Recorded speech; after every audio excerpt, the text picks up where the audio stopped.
Joining us now are KCRA3 reporters Kevin Oliver and Sharikina Shams. They arrived in San Bernardino just hours after the shooting and have been reporting for us from there since Wednesday. So welcome back, guys. Great to have you here.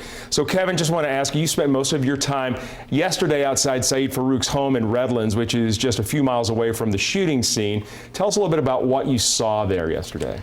I mean, there was an incredible scene in terms of the amount of police force that was around that house when we first arrived on Wednesday night.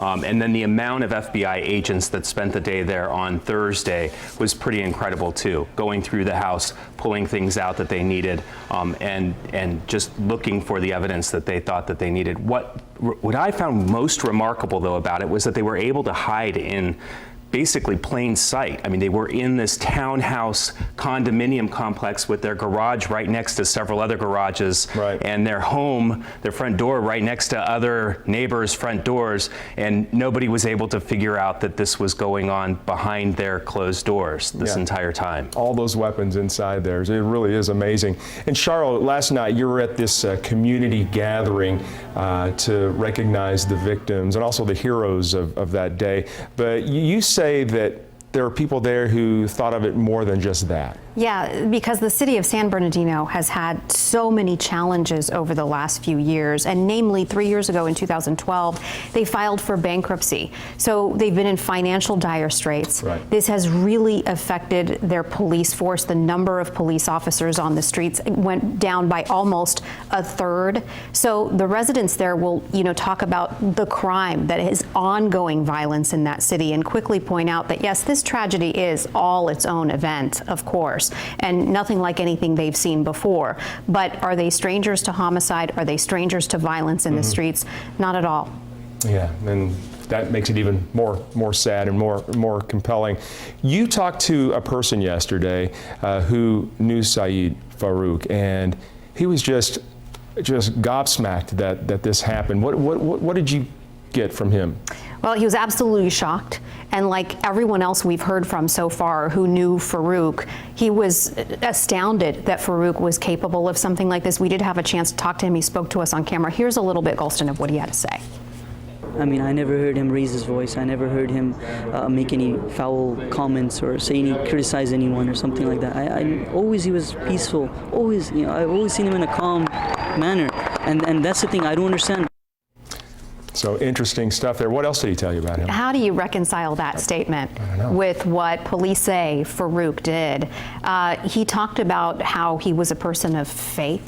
He said that Farook had made it a goal, a personal project, to memorize the Quran, which, according to this young man and everyone else at the mosque, was an admirable thing to do. Not many people would take up a task like that, and they say that he succeeded.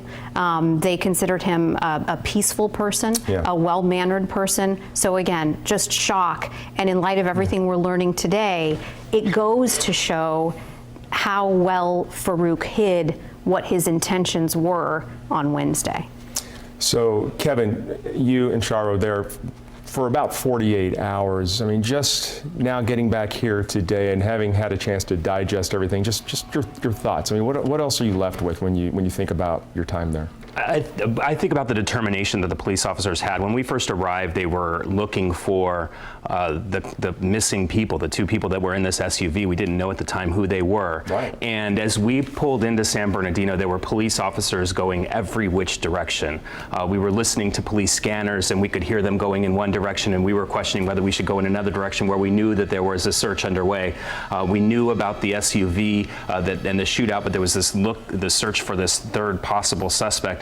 Which didn't ultimately end up being a third suspect, but they had this entire neighborhood cordoned off, and the amount of police officers that moved in from all over the Inland Empire was just incredible. And the coordination, I mean, they had entire neighborhoods just cordoned off as they were sort of searching through to make sure that nobody got out before they ultimately decided that the third person wasn't a suspect and ultimately was just happened to be in the wrong place at the wrong time. Right. But the amount of determination to find these two suspects, and then to make sure that there wasn't any other suspect. I mean, it was really incredible to see that take place. Yeah, I mean, it's a day unlike any other for that city. Shara, what are you left with?